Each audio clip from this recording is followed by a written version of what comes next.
del 1 al 8. Dice así. Dice, Jehová habló a Moisés diciendo, haz la venganza de los hijos de Israel contra los madianitas, después será recogido a tu pueblo. Entonces Moisés habló al pueblo diciendo, armaos algunos de vosotros para la guerra y vayan contra Madián y hagan la venganza de Jehová en Madián. 1000 de cada tribu, de todas las tribus de los hijos de Israel, enviaréis a la guerra. Así fueron dados de los millares de Israel 1000 por cada tribu, 12,000 en pie de guerra. Y Moisés los envió a la guerra, 1000 de cada tribu envió. Y Fines, hijo del sacerdote Eleazar, fue a la guerra con los vasos del santuario y con las trompetas en su mano para tocar. Y pelearon contra Madián como Jehová lo mandó a Moisés, y mataron a todo varón. Mataron también entre los muertos de ellos a los reyes de Madián, Evi, Rekem, Sur, Ur y Reba, 5 reyes de Madián. También a Balaam, hijo de Beor, mataron a espada. Bueno, hasta ahí vamos a leer. Vamos a orar. Padre Santísimo, te damos muchísimas gracias nuevamente, Dios. Te agradecemos, Señor, que tú estés con nosotros. Agradecemos, Señor, que podamos disfrutar de esta compañía, Señor, unos con otros como iglesia, como tu precioso, bendito y santo templo, Señor. Gracias te damos porque podemos confiar, Dios, en que tú te mueves, Dios, alrededor de nosotros, Señor, en nuestro corazón. Y es tu palabra, Señor, la que nos lleva de la mano. Y es tu palabra, Señor, la que hoy también buscamos, Señor, estudiar y a través de ella conocerte, Señor, más a profundidad, Señor, siendo tú, Jesús, el centro, Padre Santo, de lo que hoy hacemos, Dios. A ti sea la gloria. Nos reunimos, Señor, alrededor tuyo, Padre Santo, a escuchar de ti, a escuchar, Señor, de tu palabra, de tu corazón para con nosotros. Bendecimos tu nombre, Señor. A ti sea la gloria. En el nombre de Cristo Jesús. Amén, Dios. Amén. Bueno, en los capítulos anteriores, capítulo 28, capítulo 29, capítulo 30, en primer lugar vimos cómo Dios les había dicho que regresaran a las ofrendas. Como Dios les dijo, miren, ustedes cuando entren en la tierra de Canaán van a presentar estas ofrendas. Ofrendas de esta manera, ofrendas de otra manera, ¿te acuerdas de eso, no? Y entonces nos habló el capítulo 29 acerca de las ofrendas que eran dedicadas, por ejemplo, en cada una de las festividades. La fiesta de los tabernáculos, el día del Pentecostés, la fiesta de la Pascua, la fiesta de las trompetas, el Año Nuevo, todo eso. Y entonces capítulo 30 nos habla acerca de los votos. Y eso es lo que vimos la semana pasada. Los votos. Y si tú recuerdas, vimos en los votos que decía, si tú le vas a prometer algo a Dios, cúmplelo. Si no, entonces, pues no digas nada. Dice Eclesiastés, no te apresures al altar, no te apresures al templo de Dios para decir muchas cosas con tu boca. Dice, porque es vanidad. Más bien, si tú realmente lo vas a cumplir, órale, está bien. Pero si no, entonces no abras la boca. Que tú sí sea sí, que tú no sea no, dice en los evangelios, dice Jesús, ¿no? Entonces, estuvimos en eso. Pero todo esto fue preparado o fue una preparación. ¿Para qué? Fue una preparación porque a continuación vienen los episodios difíciles, los episodios en los cuales la gente, híjole, tal vez no querían, ¿no? Y entonces vienen los episodios de guerra. Y yo te dije la semana pasada, vimos cómo las mujeres también podían hacer votos por ellas, por su familia. ¿Y qué tipo de votos tal vez harían? Señor, te pido que mi viejo regrese de la guerra, Señor, porque no sé si va a regresar. Señor, te pido que mi hijo, Padre, pueda regresar de la guerra. Y entonces, Señor, te prometo poder hacer esto. Te prometo, Señor, llevar esto. Te prometo ofrenda, te prometo. Y entonces dice, si tú prometes, entonces tienes que cumplirlo. Y entonces vimos eso la semana pasada, como el pueblo de Israel, Dios les permitía o les dio una ley para los votos y todo esto preparándolos para lo que vendría a continuación. La guerra en contra de Madián y también la guerra de conquista de la tierra de Canaán. Pero eso vamos a verlo más adelante. Hoy estamos aquí en contra, como el pueblo de Israel va en contra de la tierra o del pueblo de Madián, en contra de los madianitas. Entonces, fíjate bien, algo también que te he querido decir desde hace mucho tiempo y vamos a estarlo viendo mientras dure este capítulo 31, es que nos vamos a encontrar aquí capítulo 31, unos capítulos más adelante, y en el libro de Deuteronomio al empezar, nos vamos a dar cuenta de ciertos pasajes que en mi carne y en lo particular me gustaría así como brincarme. ¿Por qué me gustaría brincarme? Pero no puedo, ¿no? Tenemos que hacerlo y tenemos que exponerlo. Porque hay ciertos pasajes, por ejemplo este que vamos a ver a continuación, en los cuales Dios le da una orden al pueblo de Israel, una orden específica, una orden especial, una orden tajante, y nos vamos a dar cuenta de esto más adelante, que Dios le dice, ¿sabes qué? Tienes que matar mujeres, hombres, niños, ancianos, todo. Entonces, tal vez, porque hoy vamos a ver eso, ¿no? En los primeros 8 versículos, y dice, y mataron a todo varón. Tal vez pudiéramos nosotros pensar, ok, bueno, esa era la guerra, ¿no? Los hombres tenían que ir a la guerra y todo eso, ¿no? Pero pudiéramos llegar a pensar, ¿y las mujeres qué onda con ellas? ¿Por qué tenían que matarlas? Es más, bueno, ok, las mujeres, pero los niños, uno como quiera. Pero ¿y las criaturas? O sea, ¿ellos qué culpa tienen? ¿Qué culpa tienen los niños del pecado de sus padres? ¿Qué culpa tienen los niños de que sus papás fueran a la guerra X, Y, Z? ¿Por qué? ¿Qué culpa tienen, no? Y aún vamos a ver más adelante que también a los que aún no habían sido destetados y todo eso, o sea, bebés, pues. Y es algo que te digo, tal vez mucha gente diría, prefiero brincármelo porque no sé qué decir. Porque por una parte vemos en los mandamientos, en los 10 mandamientos, uno muy específico que dice, no matarás. Y entonces ahora vemos que Dios, precisamente en su palabra, dice, quiero que le digas al pueblo de Israel que vaya y tome venganza en contra de Madián. ¿Quién está incitando al pueblo a ir a matar, a matar gente, a matar al pueblo de Madián? Dios. Y entonces mucha gente pudiera decir es que aquí se contradice, o tal vez es que es un Dios de doble moral, es que yo no quiero creer en ese Dios, que es un Dios misógino, que es un Dios homofóbico, que es un Dios intransigente, que es un Dios que no entiende, que es un Dios que no sabe, que es un Dios insensato tal vez. Mucha gente puede llegar a decir eso, y mucha gente un día tal vez dice, yo voy a abrir la Biblia y voy a abrirla porque yo sé que ahí hay palabra de Dios y algo bueno hay para mí. Y de repente alguien algún día abrió la Biblia ¡fum! Y se encontró y dijo, vas a matar a todo niño, a todo anciano, a toda niña, a todos los vas a matar. Híjole, no, ¿sabes qué? Esto ya está lleno de sangre, no quiero tener nada que ver con esto. No quiero tener nada que ver con este Dios, no quiero creer en esto porque primero dice que no mates y luego dice vayan y maten. Entonces ya no entendí, ¿no? Sin embargo, segunda de Timoteo 3:16 dice que toda la palabra es, ¿ahí se acuerda? Útil. Toda la palabra es útil. Toda la palabra es inspirada y útil para ayudarnos, para enseñarnos, para redarguirnos, para corregirnos, para instruirnos. Toda la palabra es útil. Entonces, si este pasaje y los demás que vamos a ver más adelante están aquí, es por algo. Ahora, bueno, ahorita voy a seguir explicando eso. Regresamos con el pueblo de Israel. El pueblo de Israel, por su parte, previamente estaba siendo preparado para lo que vendría. ¿Qué es lo que iba a venir? Guerra, conquista, batallas, y todo esto esperaba al pueblo en la siguiente etapa en el plan de Dios. ¿Ok? Hablamos de que Dios tiene un plan para su pueblo, hablamos de que Dios tiene un plan para ti y para mí, y entonces Dios, su siguiente etapa, ya habían pasado la etapa de los 40 años en el desierto, ahora su siguiente etapa es, yo quiero que vayan y tomen venganza en contra del pueblo de Madián. Sin embargo, tal vez no todos estarían preparados para lo que realmente vendría. O sea, mucha gente tal vez a lo mejor ni siquiera se daba cuenta de lo que iba a venir, de lo que vendría ante esta situación y ante lo que tendrían que enfrentarse, ¿no? Ciertamente la guerra, la pelea, de la guerra no resulta nada agradable. Las guerras ocasionan pérdidas incontables, destruye familias, empobrece a los pueblos y al final, ¿cuál es el resultado de tantas guerras que hemos visto en la historia?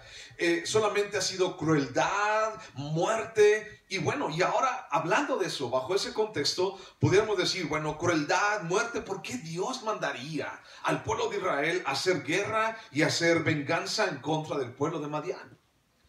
Ahora nos topamos con este relato.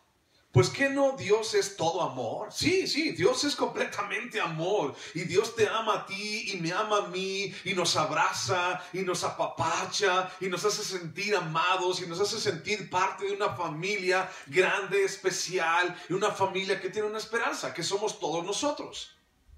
Y ya lo decía ahorita mi hermano Carlos, cuando me di cuenta que éramos muchos hombres, dije, wow, ¿no? Esta es una gran familia, ¿no? Este es un gran momento en el cual necesito disfrutar. Y no solamente esto, sino también todos los domingos cuando nos reunimos y podemos compartir todos juntos un mismo techo, es algo grandioso. Y entonces vemos que Dios es grande, Dios es amor, Dios es misericordia, Dios es bondad, Dios es justicia, Dios es misericordia. Pero también nos topamos con este relato, en donde Dios es justo y en donde también vamos a citar a continuación de que no podemos estar jugando con Dios. A final de cuentas, Dios, es Rey y es soberano. ¿Ok? Y nos gusta mucho hablar acerca de que Dios te perdona, ¿no? Acerca de que Dios me restaura, acerca de que Dios tiene misericordia de mí. Nos gusta mucho hablar y predicar de la misericordia, la gracia, la cruz de Cristo, y eso es bueno. Tenemos que seguir predicando de esto. Sin embargo, a mucha gente no nos gusta escuchar esto que viene a continuación, cuando Dios realmente dice, toma venganza. Quiero que vayas y ejecutes el juicio de Dios en mi nombre, ¿no? Le dice al pueblo de Israel. Esto no es agradable. No es agradable cuando Dios te llame al final de cuentas y te llame delante de Él para juicio. Dice 2 Corintios 5:10, que aquí que todos nosotros, dice, compareceremos. ¿Qué significa esa palabra? Compareceremos. Dice, daremos la cara delante del trono de Dios. Compareceremos ante el tribunal de Jesucristo para entregar cuentas de nuestra vida, de lo que hemos hecho en ella, sea bueno o sea malo. Entonces, bueno, ante un escenario de crueldad, de guerra y de muerte, con el cual nos estamos topando ahorita, ¿cuál es el mensaje? ¿Cuál es el mensaje que yo tengo para mi vida, para mi familia? ¿Cuál es la verdad espiritual que tengo que considerar dentro de este mensaje? ¿Qué es lo que tenemos que imitar? ¿Ok? Toda la palabra es útil, inspirada por Dios. Y entonces, ¿qué es lo que yo tengo que imitar de esto que estamos viendo y estudiando el día de hoy? Y vamos a seguir estudiando los siguientes domingos, ¿no? ¿Cuál es la verdad espiritual que yo puedo extraer de esto? La palabra de Dios, mi hermano, es un compendio. ¿Qué significa un compendio? Es como juntar todo, ¿no? Así vamos a juntarlo todo. Es un compendio de principios espirituales aplicados a nuestra vida, con el fin último de conocer a Dios a través de la revelación de Jesucristo y de ser redimidos por causa de su sacrificio, el sacrificio de Cristo, a fin de poder estar con Dios una eternidad con Él. ¿Ok? Entonces, es un compendio, son principios espirituales que tenemos que extraer y que tenemos que aplicar a nuestras vidas. El contexto, para poder hablar del relato y para poder hablar de lo que estamos tratando de entender, tenemos que posicionarnos dentro del contexto. ¿Y qué es el contexto? No podemos hablar de esto sin hablar de un contexto. El contexto es sumamente importante aquí. Si perdemos de vista este contexto, entonces vamos a perder la intención, vamos a perder el propósito, vamos a perder la enseñanza, vamos a perder la aplicación y vamos a perder el tesoro de la palabra. Porque no podemos dudar que aún en estos relatos hay un tesoro bíblico, un tesoro espiritual para mí, para mi vida, para mi corazón. Bueno, versículo 1 y versículo 2, Números 31, y dice así. Jehová habló a Moisés diciendo, haz la venganza de los hijos de Israel contra los madianitas, después será recogido a tu pueblo. Ok, versículo 1 y 2. Dice, haz la venganza contra Madián, contra los madianitas, después será recogido a tu pueblo. ¿Qué significa eso? Después será recogido a tu pueblo. Después vas a morir. O sea, haz la guerra en contra de Madián y después de esto vas a morir.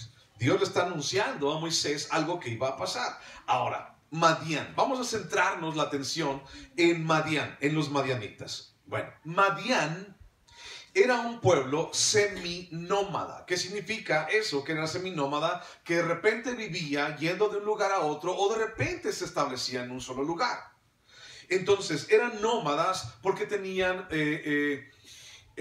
animales, tenían ganado, y entonces ese ganado tenía que buscar pastos verdes en cualquier lugar al cual tuviera que ir.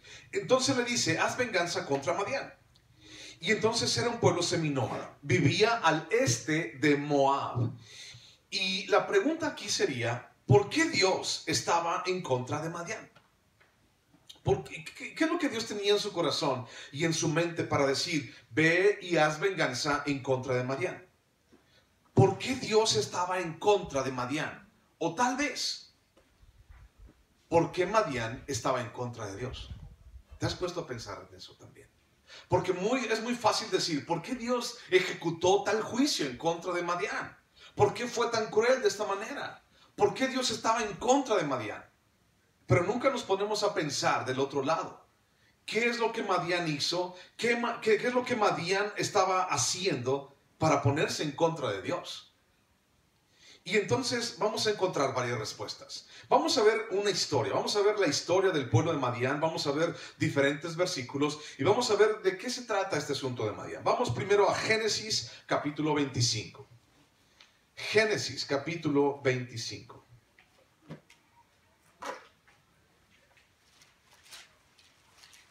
Vamos a ver de dónde sale todo esto, ¿ok? Génesis capítulo 25, versículo 1.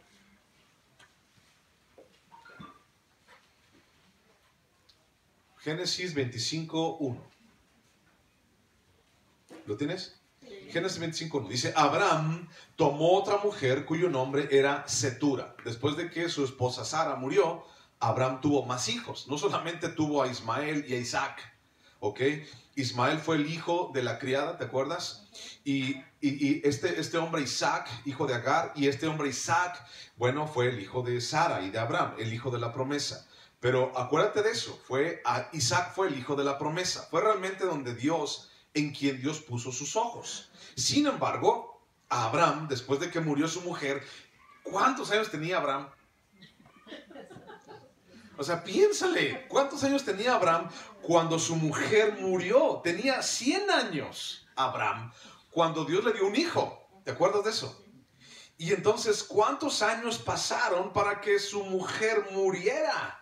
O sea, estamos hablando de mínimo 20 años hasta que Isaac ya creció y tomó por mujer a su esposa, a Rebeca. Si tú te vas al capítulo 24, Isaac toma por esposa a Rebeca. Vamos a pensar que mínimo tuvo 20 años, si no es que 30. Entonces, ¿cuántos años tenía Abraham? Y murió su mujer y tomó otra mujer, ¿no? No fue pecado, claro está, no fue pecado porque ya su mujer había muerto. Y entonces murió su mujer, tomó otra mujer y el nombre de esa mujer era Setura, la cual le dio a luz, o sea, tuvo más hijos Abraham. Simram, Joksán, Medán, ¿y cuál es el que sigue? Madián, fíjate, Madián, Isbac y Sua. Y Joksán engendró a Seba y a Dedán, e hijos de Dedán fueron Asurim, Letusim, Leumim, e hijos de Madián, Efa, Efer, Anoc, Abida y Elda. Y todos estos fueron hijos de Setura. Y Abraham, fíjate, aquí es algo importante. Abraham dio todo cuanto tenía a Isaac. ¿A quién se lo dio todo? A Isaac. Pero a los hijos de sus concubinas dio Abraham dones y los envió lejos de Isaac su hijo, mientras él vivía, hacia el oriente y a la tierra oriental. Ok, entonces, fíjate bien, ¿de dónde sale el pueblo de Madián? De Abraham directamente. ¿A quién le dio todos sus bienes? Abraham. A Isaac, el hijo de la promesa. Y a los demás les dio dones. ¿Qué significa eso que le dio dones? Les dio así como que poquito, mírate en esto y váyanse, ¿no? Entonces, bueno, nos pone a pensar varias cosas. ¿Cuántos años tenía Abraham y todavía tuvo más hijos? ¿Y por qué tuvo más hijos? ¿Y por qué hizo esto? Bueno, porque Dios tenía los ojos sobre Isaac. Bueno, Madián era descendiente directo de Abraham. Ahora vete a Éxodo, por favor. Éxodo capítulo 2, versículo 15. Éxodo. Éxodo 2:15. Dice, aquí estamos viendo cómo Moisés huye y huye hacia una tierra, cuando después de que mata al egipcio. Capítulo 2, versículo 15, dice: oyendo Faraón acerca de este hecho, cuando Moisés mató al egipcio, procuró matar a Moisés, pero Moisés huyó de delante de Faraón y habitó en la tierra de Madián, ¿ok? Otra vez Madián. Y estando sentado junto al pozo, 7 hijas que tenía el sacerdote de Madián vinieron a sacar agua para llenar las pilas y dar de beber a las ovejas de su padre, ¿ok? Entonces, ¿a dónde corrió Moisés? A la tierra de Madián. Es interesante esto, ¿no? Y entonces, ¿de dónde era la mujer que Moisés tomó por esposa? De Madián, era madianita. Bueno, su suegro Yetro, dice, era sacerdote de Madián, y de allí tomó a su mujer. Ahora, hasta este momento los madianitas, o sea, el hecho de que Moisés hubiera huido a la tierra de los madianitas parecían ser un pueblo no ofensivo en contra de Israel, ¿ok? Así como, bueno, ustedes descienden de Isaac, nosotros también descendemos de Abraham, Abraham es nuestro padre, somos hijos de Setura, la segunda esposa de Abraham, entonces también somos hijos medios, ustedes los del pueblo de Israel somos medios hermanos, madianitas nosotros, y ahí se la llevaron, ¿no? Todo parecía estar chido, tranquilo, el pueblo de Israel, hasta ahorita, Éxodo capítulo 2, estaba todavía siendo esclavos en Egipto, todavía no habían movido ningunas aguas, nadie había ido a ninguna parte, todavía Madián podía decir, ok, vénganse, tú eres israelita, vente, mira, no pasa nada aquí, vente primo, ¿no? Vente Pri, tú vente a mi casa Pri, no te preocupes. Parecían ser un pueblo no ofensivo. Pero algo pasó cuando pasó el tiempo, ¿no? Incluso Dios había apartado, fíjate bien, había apartado tierra para los madianitas, sabiendo que eran descendientes de Abraham. Ve a Deuteronomio capítulo 2. Deuteronomio 2. Dios había apartado tierra para ellos. Deuteronomio capítulo 2, versículo 9.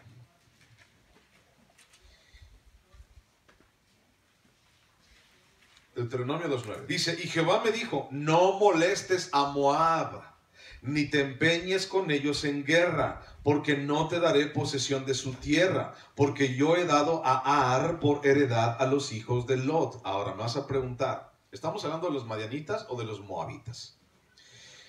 Los moabitas eran descendientes de Lot, ¿ok? Lot era pariente de Abraham, ¿te acuerdas de eso? Ok. Madián eran hijos directos de Abraham, pero Madián y Moab prácticamente vivían juntos, ¿ok? Vamos a darnos cuenta más adelante de esto. Madián y Moab prácticamente vivían juntos. Entonces, por causa de ser hijos de Lot, los moabitas, por causa de ser hijos de Abraham, Dios les dio tierra y les dijo a Moisés específicamente, no los molestes. Pasa por un lado, no los molestes. Pero ¿qué pasó? O sea, algo pasó. Y vamos ahora a Números capítulo 22. Números capítulo 22. Números capítulo 22, versículo 1. Y ya platicamos acerca de esto, de cómo Balac manda llamar a Balaam. Vamos a leerlo un poquito. Dice, partieron los hijos de Israel y acamparon en los campos de Moab, junto al Jordán frente a Jericó. Y vio Balac, hijo de Zippor, todo lo que Israel había hecho al amorreo. Y Moab tuvo gran temor a causa del pueblo, porque era mucho. Y se angustió Moab a causa de los hijos de Israel. Y dijo Moab a los ancianos de, ¿quién? Madián. Ahora lamerá esta gente todos nuestros contornos, como lame el buey la grama del campo. Y Balac, hijo de Zippor, era entonces rey de Moab. Por tanto envió mensajeros a Balaam, hijo de Beor, en Petor, que está junto al río de la tierra de los hijos de su pueblo, para que lo llamasen, diciendo, un pueblo ha salido de Egipto, y aquí cubre la faz de la tierra y habita delante de mí. Ven pues, ahora te ruego, maldíceme este pueblo, porque es más fuerte que yo, quizá yo pueda herirlo y echarlo de la tierra, pues yo sé que el que tú bendigas será bendito, y el que tú maldigas será maldito. Fueron los ancianos de Moab y los ancianos de Madián con las dádivas de adivinación en su mano, y llegaron a Balaam y le dijeron las palabras de Balac. Ok, hasta ahí. Entonces, Madián y Madián y Moab eran como primos, ¿no? Vente, Pri, aquí tú y yo vamos a vivir juntitos, tú eres hijo de Lot, yo somos descendientes de Abraham, pero Abraham pues nomás nos dio bien poquito y no nos tomó en cuenta Isaac, tú y yo vamos a ser compañeros y vamos a vivir juntos. Entonces Moab y Madián prácticamente vivían juntos, eran compadres, eran amigos, eran uña y mugre prácticamente, ¿ok? Entonces, ¿qué fue lo que pasó en el transcurso del tiempo? Antes, cuando Moisés fue a la tierra de Madián, nadie le dijo nada. Pero después de que ya vieron los madianitas y los moabitas que el pueblo de Israel iba caminando hacia la tierra prometida, entonces el enojo y los intereses y tantas cosas empezaron a hervir en el corazón y en la vida de los madianitas y de los moabitas. Te voy a adelantar poquito. Si tú, Isaac, eres hijo de Abraham y Dios a Abraham le está dando la tierra de Canaán, y si Dios le dio a Abraham la tierra de Canaán y a su descendencia, pero nada más te vio a ti, Isaac, entonces, ¿qué crees, Isaac? Yo, Madián, también soy hijo de Abraham. Entonces, por ser hijo de Abraham, pues creo que me toca un moche, ¿no?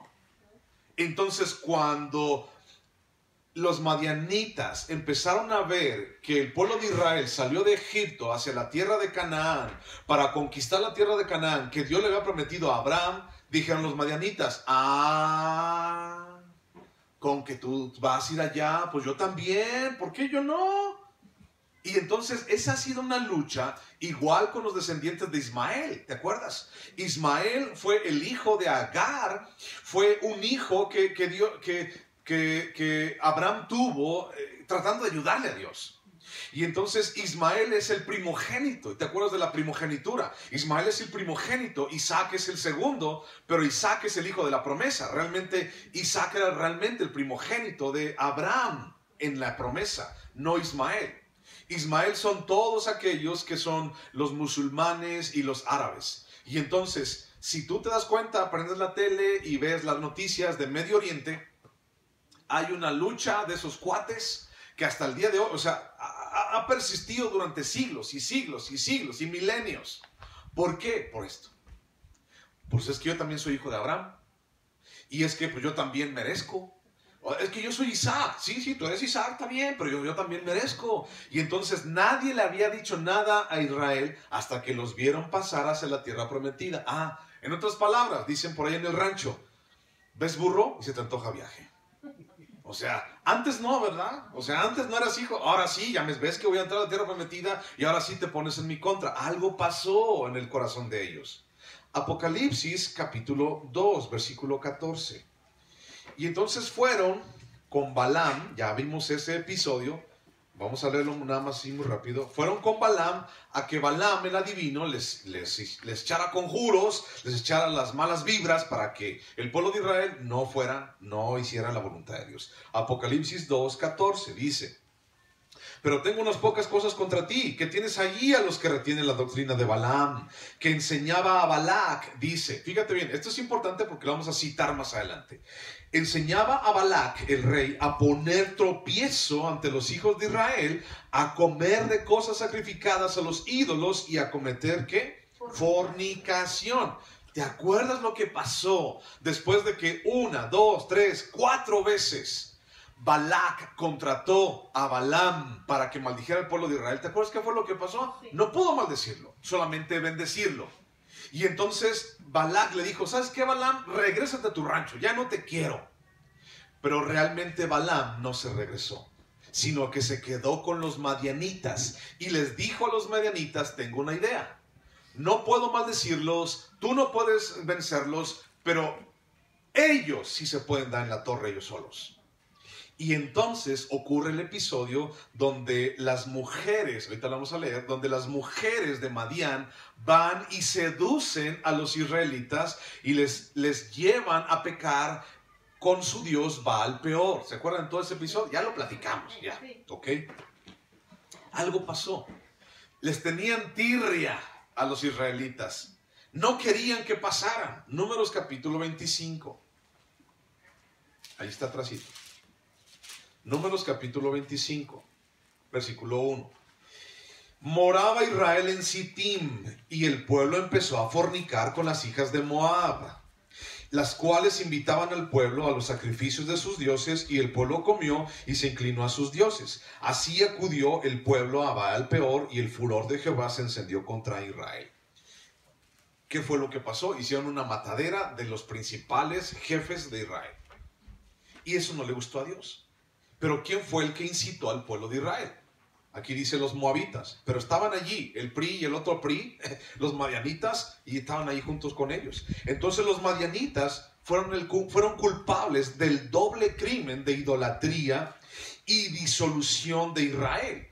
Porque no solamente estamos hablando de fornicación espiritual, fueron y fornicaron con su dios Baal Peor, sino estamos hablando de fornicación real. Estamos hablando de relaciones sexuales ilícitas que el pueblo de Israel y los jefes del pueblo de Israel tuvieron con las hijas de Moab, con las hijas de Madián. ¿Te acuerdas que te dije en aquel entonces? Balaam le dijo, manden a las muchachas más bonitas. Mándenlas, es más, mándenlas hasta sin ropa. Para que entonces los jefes de Israel vayan y forniquen con ellas y ellas se los lleven engañados para ir con Baal Peor o con un dios falso. Y entonces esto no agradó en nada a Dios. Ni lo que ellos hicieron, el pueblo de Israel, ni lo que los madianitas hicieron, porque Dios había preparado tierra para ellos, para los moabitas y madianitas. Le dijo, no toques a ellos, ellos son parte de no, pero ahora dice, ahora yo sé lo que hicieron. Y entonces Dios habló de hacer venganza por Israel, por la deshonra hecha a Dios y el daño hecho al pueblo de Israel. Dios y su pueblo, fíjate bien esto, Dios y su pueblo tienen las mismas causas, ¿ok? Dios y su pueblo tienen los mismos intereses. Dios y su pueblo tienen los mismos amigos. Dios y su pueblo también tienen los mismos enemigos. Y es algo que tú y yo tenemos que tener aquí en nuestro corazón y tener mucho en nuestra cabeza, entenderlo, ¿ok? Siempre hablamos de las cosas bonitas de Dios, ¿ok? Dios es mi fortaleza, mi ayuda, mi pronto auxilio. ¿A quién he de clamar sino a Dios? ¿Y de quién he de atemorizarme? Si Dios conmigo, ¿quién en contra de mí? Hablamos de todo lo bonito, pero también tienes que entender que si tú estás con Dios, entonces los enemigos de Dios son tus enemigos. Así, real. Totalmente. Efesios capítulo 6, versículo 10. ¿Qué dice? Efesios 6, 10. Por lo demás, hermanos míos, fortaleceos en el Señor y en el poder de su fuerza. Vestíos de toda la armadura de Dios para que podáis estar firmes contra las acechanzas del diablo, porque no tenemos lucha contra sangre y carne, sino contra principados, contra potestades, contra los gobernadores de las tinieblas en este siglo, contra huestes espirituales de maldad en las regiones celestes. ¿Contra quién tenemos lucha? Contra el diablo y sus huestes, contra el diablo y todos los demonios que le acompañan. Alguien dijo un día por ahí, si tú te estás portando mal, si no estás haciendo la voluntad de Dios, entonces no esperes que el diablo haga guerra en contra de ti. Si tú ni siquiera por aquí te pasa a hacer la voluntad de Dios, si tú ni siquiera te esfuerzas por hacer la voluntad de Dios en tu vida, no te preocupes, el diablo nunca te va a tocar. Es más, eres preferido de él. Dice, no me lo toques, ay, déjamelo, mira, él solito, déjalo, él solito se está echando a perder, no te preocupes. Sí, dicen las huestes de maldad, Señor, al Dios de las tinieblas, Señor, vamos en contra de él. No, solito se tropieza, déjalo, mira, se tropieza solito, qué bonito, ¿no? Déjalo, no gastes fuerza en contra de él, ¿para qué? Es mi favorito, la está te echan porras, si quieres te pongo casa, mi alma. Cuando tú no haces la voluntad de Dios.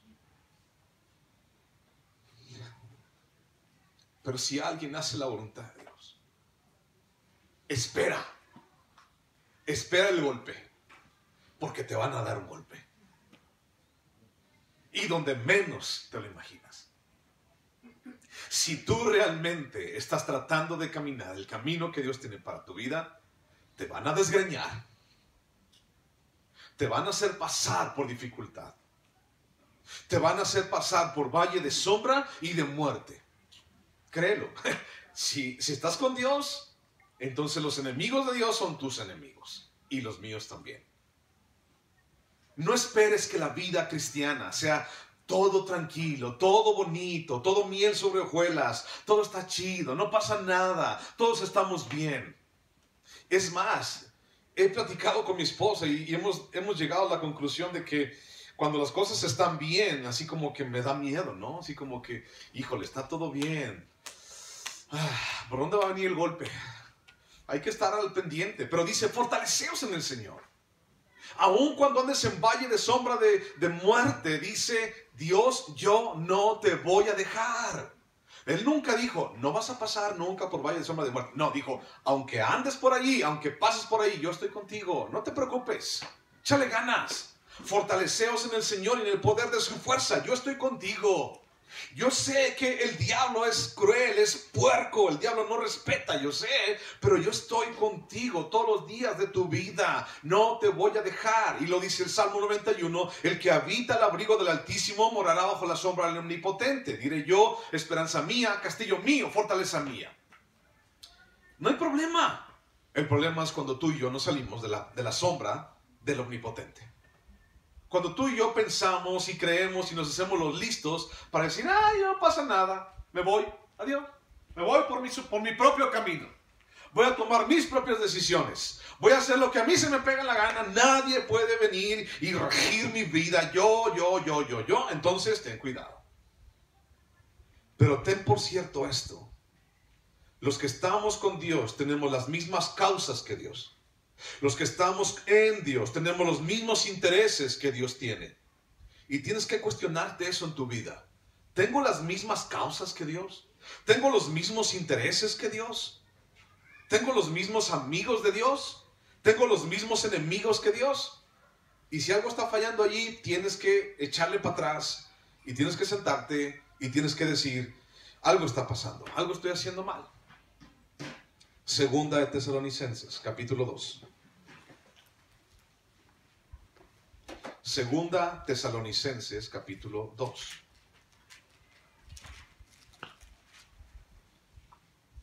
Versículo 3. Dice. ¿Lo encontraste? Sí. Segunda Tesalonicenses, capítulo 2, versículo 3. Dice, nadie os engañe en ninguna manera, porque no vendrá sin que antes venga la apostasía. Está hablando de Jesús. Y se manifieste el hombre de pecado, el hijo de perdición, el cual se opone y se levanta contra todo lo que se llama Dios o es objeto de culto, tanto que se sienta en el templo de Dios como Dios, haciéndose pasar por Dios. Aquí está hablando del anticristo. ¿Ok? Dice, se hace pasar por Dios, se pone el nombre de Dios encima, pero también dice, se opone y se levanta contra todo lo que se llama Dios o es objeto de culto para Dios. 5. ¿No os acordáis que cuando yo estaba todavía con vosotros os decía esto? Y ahora vosotros sabéis lo que lo detiene. Algo detiene a ese hijo de maldad. Dice, a fin de que a su debido tiempo se manifieste, porque ya está en acción el misterio de la iniquidad. Solo que hay quien al presente lo detiene hasta que él a su vez se ha quitado de en medio. Y entonces se manifestará aquel inicuo a quien el Señor matará con el espíritu de su boca y destruirá con el resplandor de su venida. Inicuo cuyo advenimiento es por obra de Satanás, con gran poder y señales y prodigios mentirosos. Y con todo engaño de iniquidad para los que se pierden, por cuanto no recibieron el amor de la verdad para ser salvos. Esto del anticristo ya está pasando. Siempre ha pasado. Solo dice, hay alguien que lo detiene. ¿Quién lo detiene? El Espíritu Santo. ¿Y en quién mora el Espíritu Santo? En ti y en mí.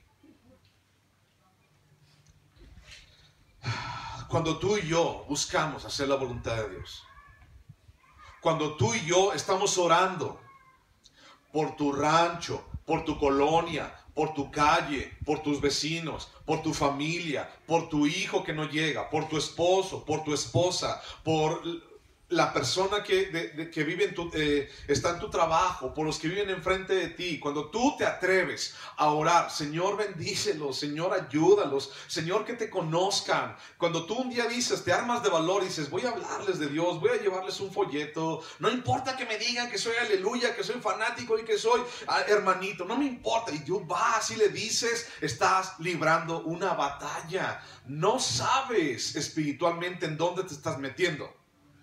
Pero tampoco quiero decir que no vayas. Es mi llamado y es tu llamado.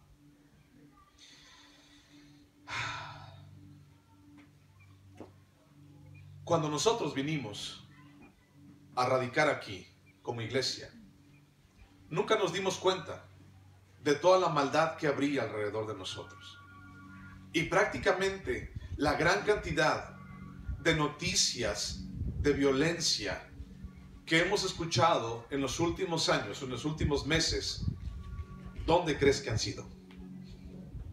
Coincidentemente, en los lugares a donde vamos a llevar la palabra de Dios. San Juan de los Durán. A 2 casas, fue el último que mataron a una familia.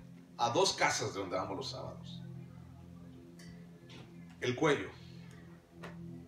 Uno tras otro, cayendo al lado de donde íbamos a reunirnos. Pregúntenles. Bajío de Bonillas, cuando amanecieron cuerpos y amanecieron personas allí. Cuando estaban en Bajío de Bonillas, un día estábamos allí en la iglesia en Bajío de Bonillas, domingo a las 6 de la tarde, y teníamos a 20 patrullas, ejército, Guardia Nacional, policía estatal y policía municipal afuera de la casa. Dije, ¿a qué hora se desata aquí algo?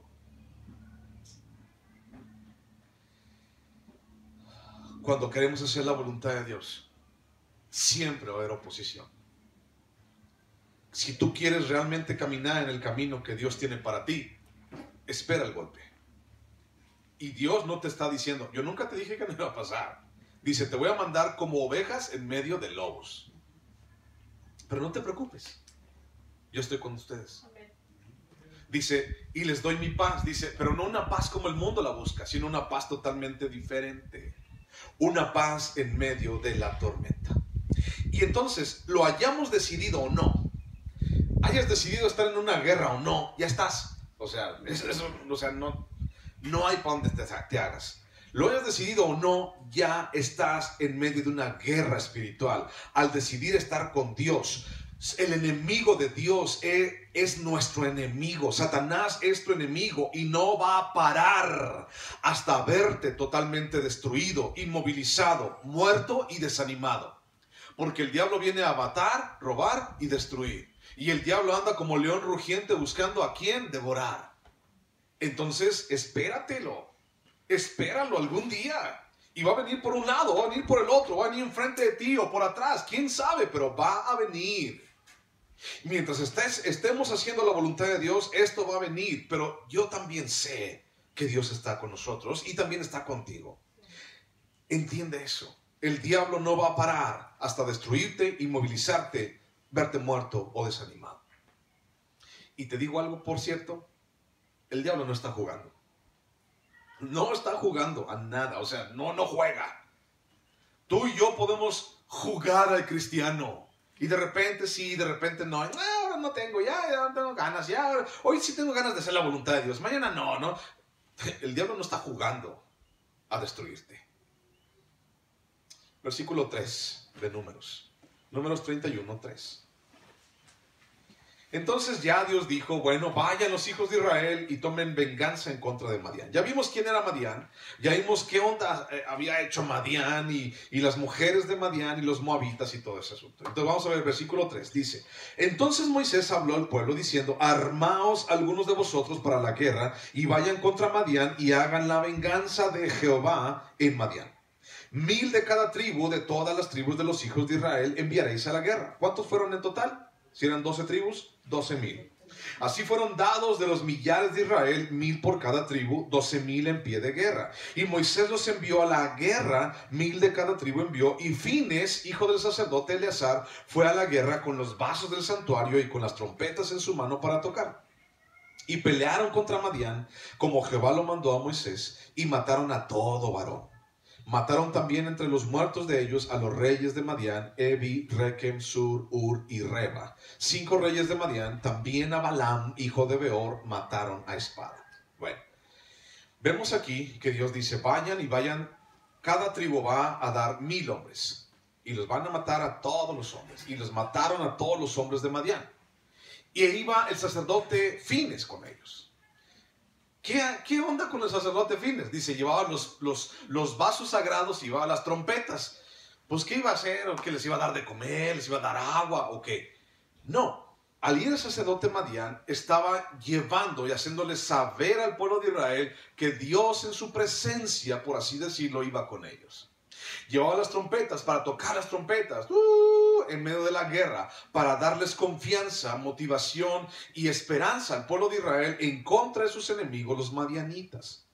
Y entonces les dijo, armaos para la guerra y hagan venganza, la venganza de Jehová.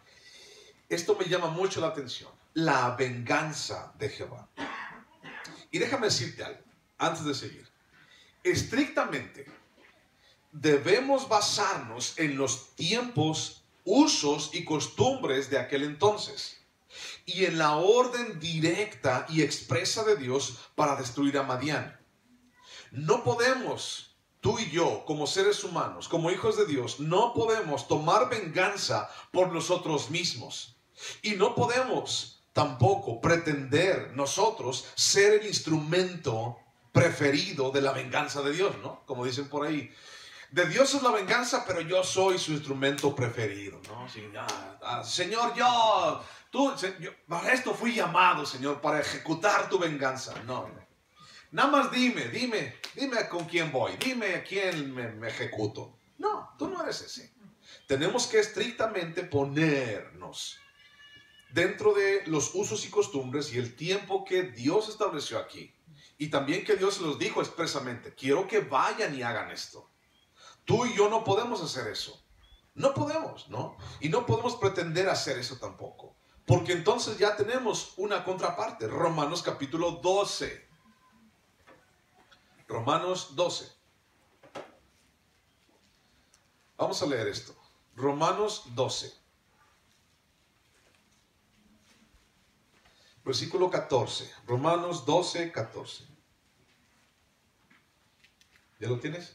Romanos 12, 14 dice, bendecid a los que os persiguen, bendecid y no maldigáis, gozaos con los que se gozan, llorad con los que lloran, unánimes entre vosotros, no altivos, sino asociándoos con los humildes. No seáis sabios en vuestra propia opinión, no paguéis a nadie mal por mal. Procurad lo bueno delante de todos los hombres. Si es posible, en cuanto dependa de vosotros, estad en paz con todos los hombres. No os venguéis vosotros mismos, amados míos, sino dejad lugar a la ira de Dios, porque escrito está, mía es la venganza, yo pagaré, dice el Señor.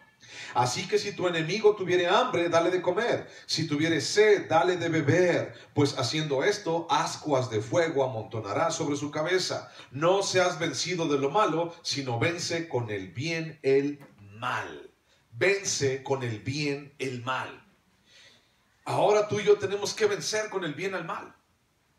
Tú y yo no podemos ponernos a pelear contra la gente. Mira, durante siglos, durante mucho tiempo, siglos atrás, las acciones en contra de la pecaminosidad siempre le han creado una mala fama al evangelio y a la palabra y a Dios. Y después de esto me doy cuenta de que no han podido lograr mucho. Mira, te pongo un ejemplo. Hace unos 200, 300 años, los cristianos de aquel entonces decían, es que los cristianos no pueden andar en cantinas, en bares, en prostíbulos, ¿no? Es que todo eso es de Satanás, es del diablo. Sí, sí lo es, claro que lo es, ¿no? Y entonces los primeros cristianos de aquel entonces decían, se metían a los bares, a las cantinas, ¿a qué crees? A destruir todo, ¡pum, pum, paz, paz! Y entonces destruían los bares, los quemaban, se metían a los prostíbulos, ahí con las prostitutas, y a muchos de ellos las mataban, los mataron. Dijeron, es que si Si dejamos que esto siga adelante, así como en el Antiguo Testamento, ¿no? Si dejamos que esto siga adelante, nuestros esposos y esposas y todo, y entonces muchos de ellos cometieron atrocidades en el nombre de Cristo. Diciendo, bueno, es que vamos a barrer con toda la pecaminosidad, ¿no?, que hay alrededor de nosotros. Bares, prostíbulos, mujeres, esto, aquello, vamos a barrer y ya no va a haber pecado. Relativamente esto era parcialmente cierto, porque a final de cuentas nunca pudieron destruir todos los lugares.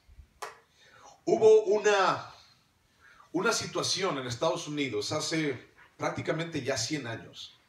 Lo puedes leer en la historia. Y de ahí salieron historias como de los gángsters, de Al Capone, de los Intocables. ¿Te acuerdas de esas? ¿Alguien se acuerda de la serie de los Intocables? ¿Te acuerdan? Pasaban en la tele, ¿no? Todo eso surgió de aquellos años 20, 30, por ahí, en donde la mafia contrabandeaba alcohol, por ejemplo. Y entonces el alcohol ahorita ya es legal, la gente puede ir a comprar alcohol en todas partes, pero en aquel entonces no, porque había una restricción en contra del alcohol, porque la gente quería que no hubiera tanto pecado en la calle y entonces hicieron un relajo. Muchos de ellos en nombre de Dios. Pero esto no resultó. Esto no resultó. Como el día de hoy tampoco resulta, ¿no? Es como si tú fueras y dijéramos, vamos todos nosotros y vamos a destruir todos los table dance de Silao. Y vamos a destruir todas las canteras donde venden caguamas de Silao. Y vamos a destruir todo lo que traiga pecado a la vida de las personas. ¿Cuándo acabamos? Nunca acabamos. Y si realmente acabáramos en algún día, ya no hay ninguna cantina, ya no hay ningún bar, ya no hay ninguna cervecería, ya no hay nadie que promueva el pecado aquí en Silao. ¿Cómo puedes tú obrar en el corazón de las personas? No se puede. Y eso es algo que Jesús hizo, o que Jesús dijo. La respuesta a eso, entonces, ¿qué hago? La respuesta a eso lo dijo Jesús en Mateo capítulo 15, versículo 8. Dijo, este pueblo de labios me honra, pero su corazón está bien lejos de mí. El punto aquí no es destruir las cantinas y el table dance. El punto aquí es tu corazón y el mío. Ese corazón que sigue pensando maldad. Ese corazón que no ha muerto al pecado y a la maldad en su vida. Ese corazón que todavía hasta el día de hoy le encanta pecar. Mira, cuando se abre, me encanta el olor, me encanta el sabor. Está haciendo harto calor, pastor. El pecado no es echarse es emborracharse, ¿no? Todavía como cristianos tenemos eso allí en el corazón. Todavía seguimos anhelando, buscando las cebollas y los ajos de Egipto. Todavía. Y entonces el problema no es destruir todos los antros y los centros de perdición. El problema es matar aquí el yo que tienes allí. El que quiere todavía. El que voltea todavía. El que todavía dice, nada más una nada más. Eso es lo que tenemos que acabar. Regresando al relato, el sacerdote Fines estuvo allí para dar aliento al pueblo de Israel. Y Josué, ¿te acuerdas de Josué? Josué seguramente fue el líder de la misión. Josué, te encargo que vayas, le dijo Moisés, te encargo que vayas. Y entonces dentro de la historia vemos que un hombre llamado Balaam recibió su merecido. Te dije hace unos meses que íbamos a ver el fin de Balaam. Y entonces Balaam recibió su merecido. ¿Qué estaba haciendo allí Balaam? No.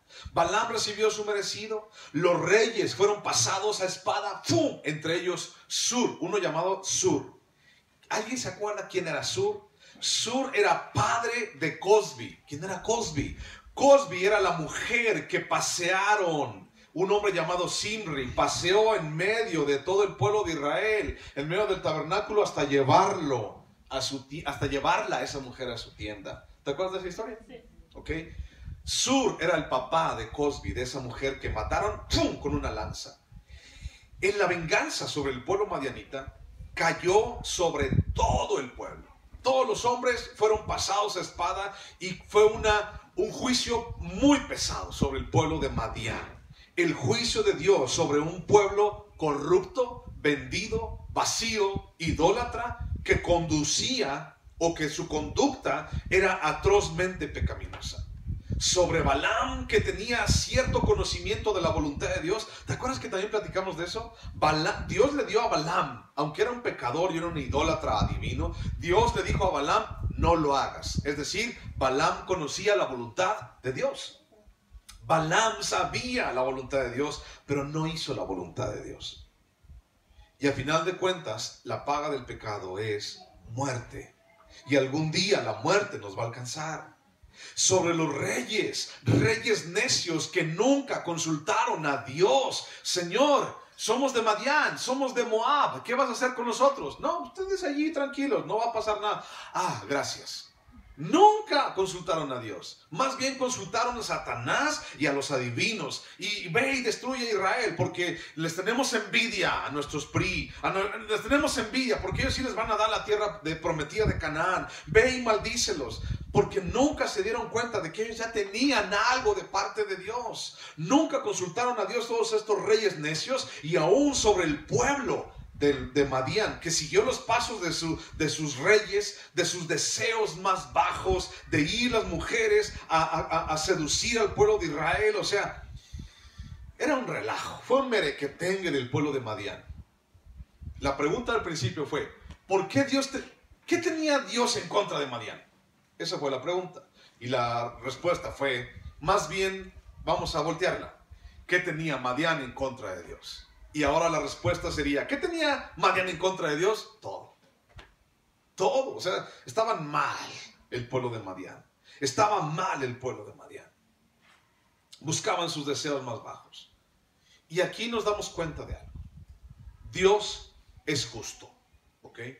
Dios es justo. ¿Y qué significa que Dios sea justo? Dios le da a cada quien lo que merece. Y a los reyes de Madián les dio lo que merecieron. Y a Balaam le dio lo que mereció. Y al pueblo de Madián les dio lo que merecían. Porque no buscaron de Dios. Dios es justo. Y también no podemos jugar con eso tú y yo el día de hoy. No podemos jugar con que, es que Dios no me va a hacer nada. Dios no ve eso. No, Dios ejecuta su juicio. Y no podemos esperar o pensar que nunca lo va a hacer. No podemos decir, es que ya se lo olvidó. Es que no, pues igual Dios ya me la pasó. Dios ya me perdonó. No puedes pensar eso. Busca segunda de Pedro. Ya vamos a acabar. Segunda de Pedro, capítulo 3.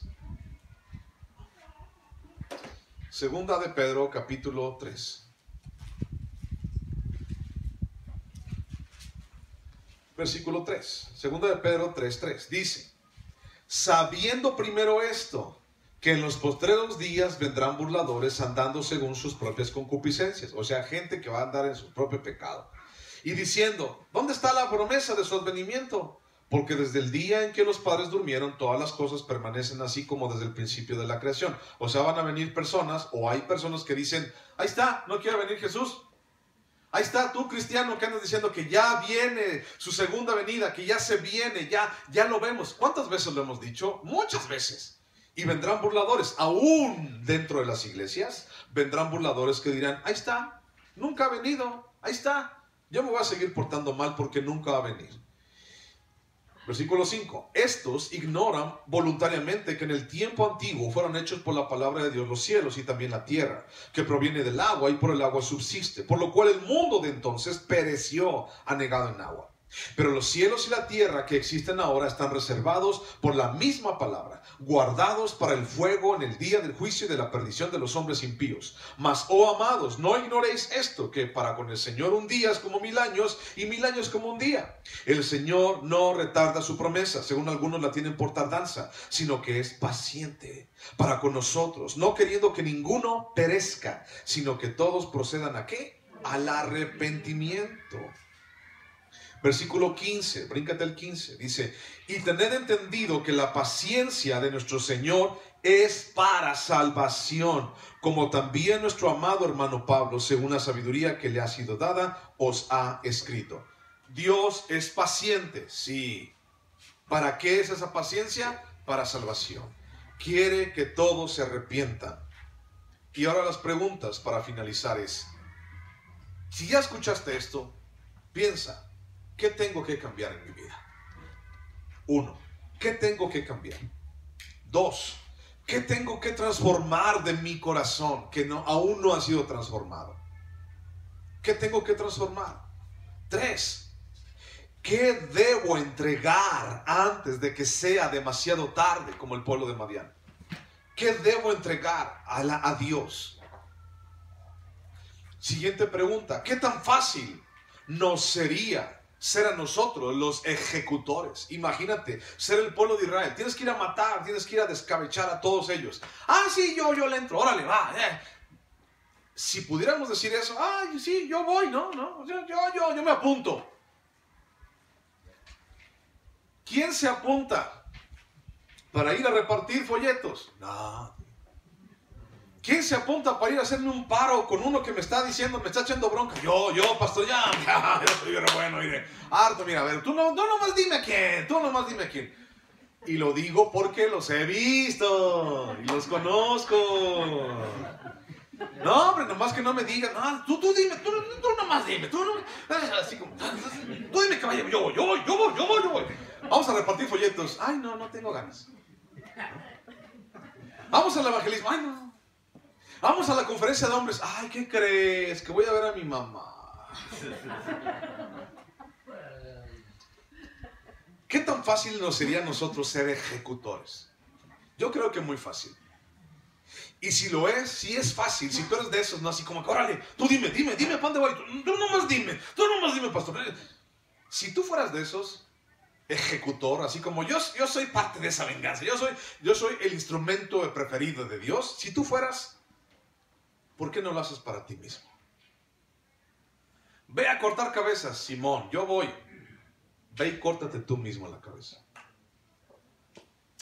Porque dice Jesús, si tu mano derecha te es ocasión de caer, córtatela.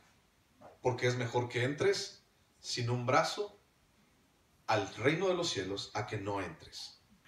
Si tu ojo derecho te es ocasión de caer, sácatelo. Porque es mejor que entres tuerto, sin un ojo al reino de los cielos, a que no entres por causa de estar pecando. Si tú realmente eres de esos, de yo soy el ejecutor, sé ejecutor para ti mismo. Córtate tu brazo, sácate tu ojo. Realmente, lo estoy diciendo metafóricamente, ¿ok? Sí, porque... Sí. Aclaro, despierta, respira. Lo estoy diciendo metafóricamente, no. Agarra la onda en lo que estoy diciendo y empieza a cambiar lo que tienes que cambiar. Corta lo que tienes que cortar. Sé ejecutor de ti mismo. No tienes que ser de nadie más. Y empieza a dejarlo ya todo delante de Dios. Y no te esperes a ser como Balaam o como los reyes de Madián, que no tuvieron más fin, otro fin, más que la muerte. ¿Oramos?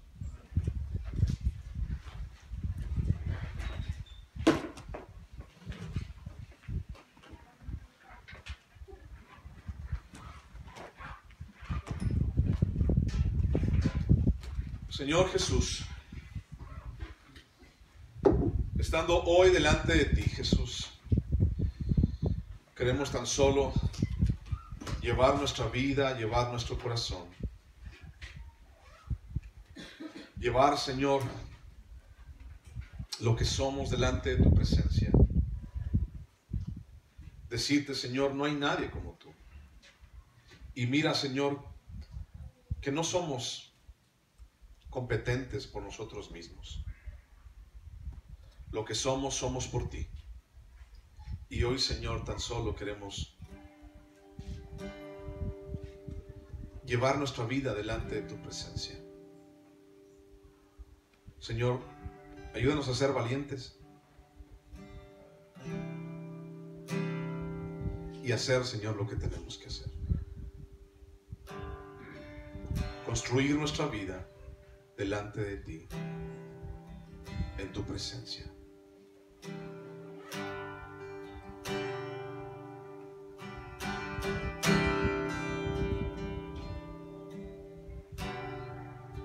Digno de recibir toda adoración, digno de recibir hoy esta canción, digno de entregarte mi corazón, vivo por ti.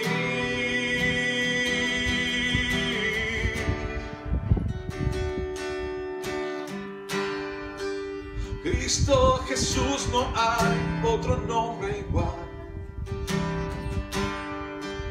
Cristo, no hay nadie más que pueda salvar. Digno de entregarte mi corazón, vivo por ti, vivo por ti. Santo como tú no hay nadie, Dios incomparable, abres tú mis ojos, Cristo, quiero conocerte más, Dios, ser lleno de ti hoy y llevar tu amor al mundo.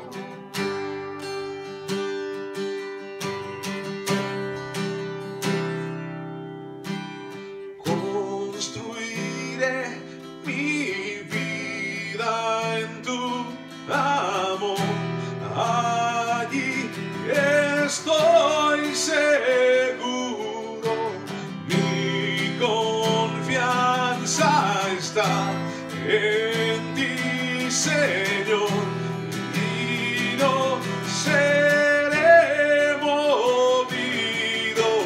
Construiré mi vida en tu amor, allí estoy seguro, mi confianza está en ti, Señor, y no seré movido.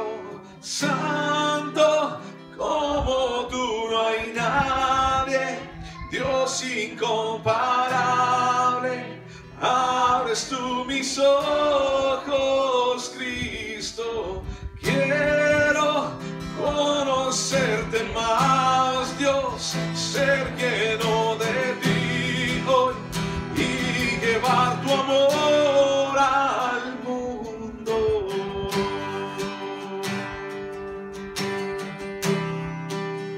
Gracias, Dios, por este día y gracias también por la vida de mis hermanos.